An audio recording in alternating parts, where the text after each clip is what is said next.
minggu kemarin nggak nyepeda kemana Pak? Pegawai tugas negara. Ada tugas negara, ada kerjaan yang harus diselesaikan sesuai tuntutan ekonomi dan profesi. Mampir Mas. Assalamualaikum warahmatullahi wabarakatuh. Selamat pagi sedulur. Pagi ini saya bersama dengan Bapak Edi, hanya kami berdua akan melakukan goes menuju ke makam-makam orang-orang pilihan di daerah Tegal, yaitu antara lain ke Pangeran Purbaya, kemudian Mas Anggawana, dan yang terakhir adalah ke makam Suro.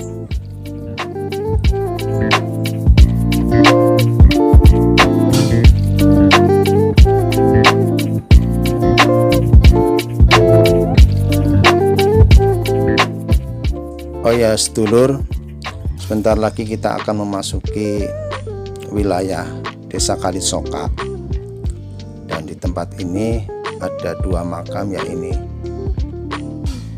Ki Ageng Anggawana dan Pangeran Purbaya.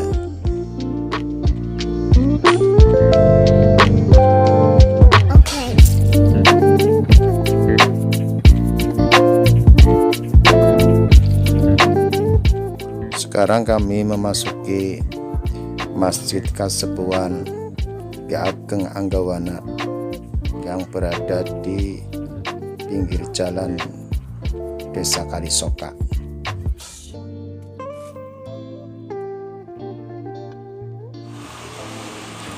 Raden Mas Anggawana menggantikan tugas dari bapaknya Ki Gede Sebayu yang telah wafat. Kepemimpinan Raden Mas Anggawana mulai tahun 1620 hingga tahun 1625.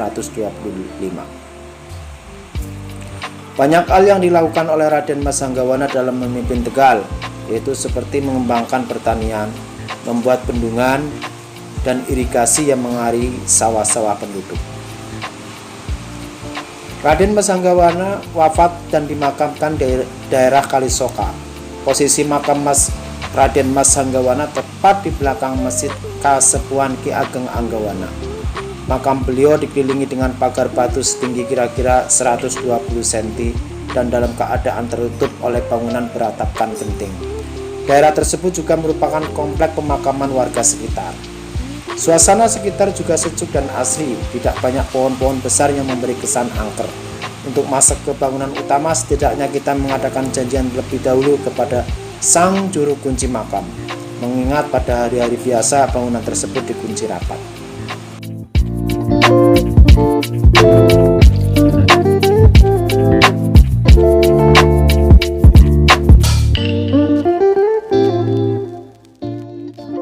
Untuk selanjutnya kami berdua menuju ke makam Pangeran Purbaya. Sebenarnya jarak antara makam Ki Ageng Anggawana, yaitu tepatnya di Masjid Kasepuhan Ki Ageng Anggawana, dengan makam Purbaya hanya berjarak sekitar 1 kilometer saja, yaitu ke arah selatan. Namun kami berdua mengandalkan Google Maps, tidak tanya kepada penduduk, akhirnya kesasar-sasar.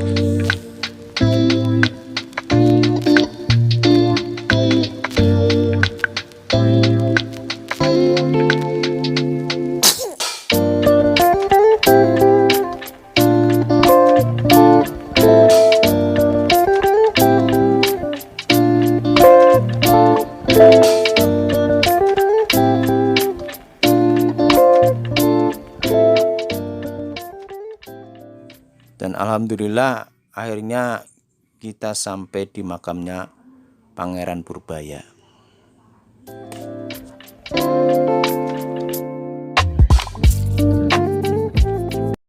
Ada banyak versi mengenai asal-usul dari Pangeran Purbaya. Versi pertama adalah Purbaya putra dari Panembahan Senopati dari istri Niken Purwosari. Sedangkan versi kedua adalah Anggabaya, seorang keturunan Turki dengan nama asli Sayyid Syekh Abdul Ghaffar.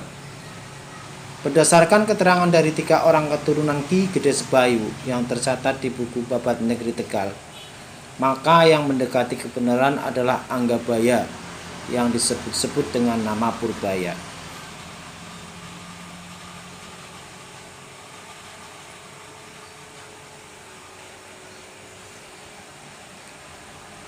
Pangeran Purbaya atau disebut juga dengan Tumenggung Tegal meninggal dunia pada tanggal 18 Agustus 1636 Masehi dan konon dimakamkan di sebelah barat Masjid Kewalian Kalisoka atau biasa disebut dengan Masjid Kalisoka.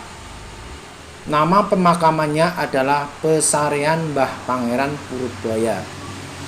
Di tempat ini pula istri beliau dimakamkan. Komplek pemakaman ini dibagi menjadi 2 area. Yang pertama, yang terluar merupakan pemakaman umum warga sekitar, dan area dalam merupakan pemakaman sanak famili atau keturunan Pangeran Purbaya atau Ki Gedesbayu. Untuk makam Purbaya sendiri tertutup oleh bangunan khusus. Bangunannya tidak terlalu tinggi sehingga jika kita masuk harus menundukkan kepala.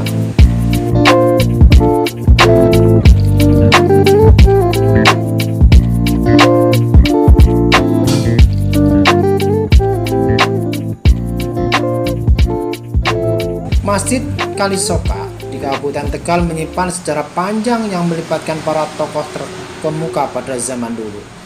Mereka adalah Ki Gedesbayu dan Pangeran Purbaya. Sebuah masjid kuno yang masih kokoh dan fungsional. Bangunan Masjid Pangeran Purbaya juga punya keunikan, yakni tidak ada kubah tapi punya menara. Di bawah menara ada sumur yang digunakan untuk berwudu.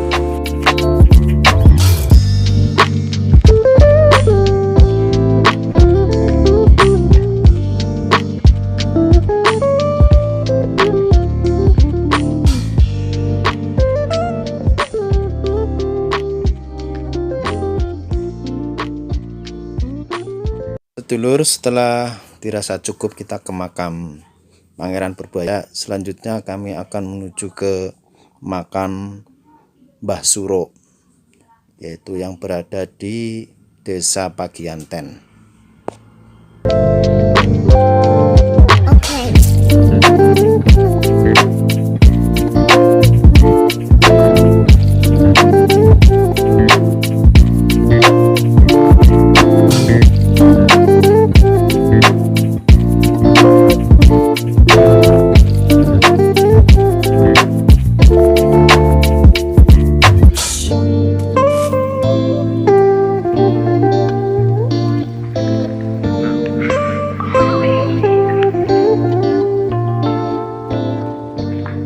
Makam atau candi yang terletak di Desa Pagianten, Kabupaten Tegal ini merupakan peninggalan abad ke-14 yang berbentuk areal pemakaman atau bisa disebut makam suro.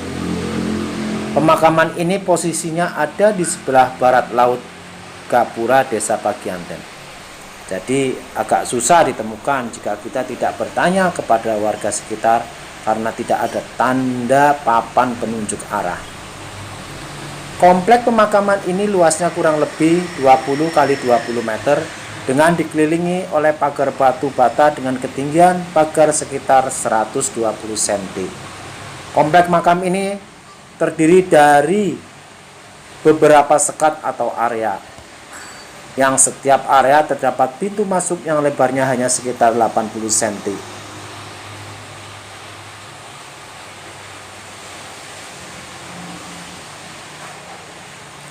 Komplek utama makam suro ini terdiri dari satu bangunan utama yang dindingnya terbuat dari batu bata dan lantai pondasinya terbuat dari batu kali. Cungkup makamnya terdiri dari 2 tingkat, pada tingkatan bawah tersusun dari genteng tanah dan tingkatan yang paling atas terbuat dari kayu jati.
itulah perjalanan kami pagi ini.